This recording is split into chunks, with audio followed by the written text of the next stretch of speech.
Ships or Ship Z? Only you can decide. Find out more at shipzorz.com.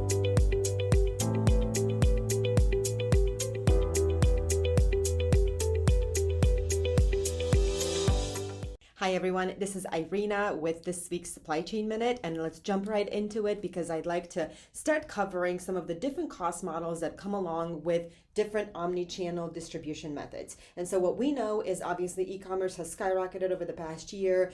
There is a lot of different costs and very, very fast adoption and changes that are happening in the way that retailers and brands get their product from manufacturing through the distribution channels to the consumer. And so today we're going to look at 5 distinct methods, some which have grown faster over the past year, and the way that they impact operating margin from the initial sale, and then the way that they also impact the final cost of the product if returns should happen. In subsequent episodes, we'll go ahead and dive a little bit deeper into each one of these and how there's different factors and how those factors should be accounted for, and how do we look at those different costs and implementations in the final decision making of how the omnichannel distribution should be set up. So we'll look at curbside, buy online, pick up in-store purchases, home delivery from a distribution center, and then also home delivery from a store. And so in terms of operating margin, where we see the best operating margin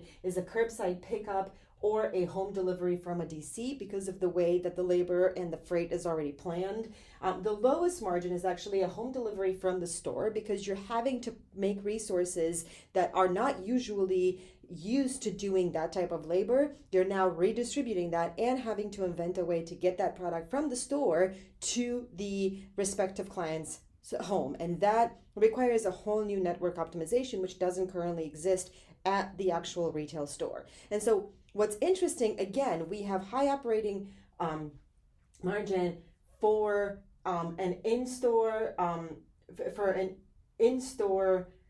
purchase as well. And also what's correlated there is that a return to in-store is also the lowest and the best that a retailer can hope for. While in contrast to that, the home delivery from a DC margin is pretty good. However, if you're wanting to return something to a DC, and you can't see this, I apologize for the light, it costs you a lot more to return something through your DC method than it would if you facilitated returns only in-store. And so again, this is in light of the fact that a lot of new brands, retailers alike are investing a lot more money and planning into future omnichannel development methods. And so I want us to have an honest conversation about which methods are best, where there's technology and where there's knowledge and where there's label capabilities for us to take advantage of all of the new changes. So we'll discuss this a little bit more in subsequent episodes, but I'd love to hear about how these changes have impacted your supply chain and your costs and your planning